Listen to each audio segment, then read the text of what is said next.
আলহামদুলিল্লাহ, সমস্ত প্রশংসা মহান রব্বুল আলামিনের, যিনি আমাকে মসজিদে হারামে তিনার নিজের ঘরে আমাকে 123টি রাষ্ট্রের মধ্যে আমাকে প্রথম স্থানের অধিকার করার তৌফিক দিয়েছেন।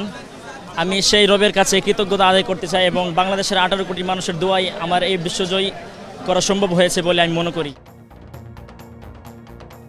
আলহামদুলিল্লাহ, 123টি দেশের ভিতরে কোরআন প্রতিযোগিতার ভিতরে এবারও প্রথম হয়েছেন বাংলাদেশি হাফেজ মোহাম্মদ আনাস। এ সময় তাকে ফুলের শুভেচ্ছা দিয়ে বিভিন্ন ওলামা একরামগণ এবং হাফেজগণ তাকে ফুলের শুভেচ্ছা দিয়ে সাদরে গ্রহণ করেন শাহজালাল আন্তর্জাতিক বিমানবন্দরে। হাফেজ মোহাম্মদ আনাস আমাদের বাংলাদেশের জন্য অনেক বড় একটি গর্ব।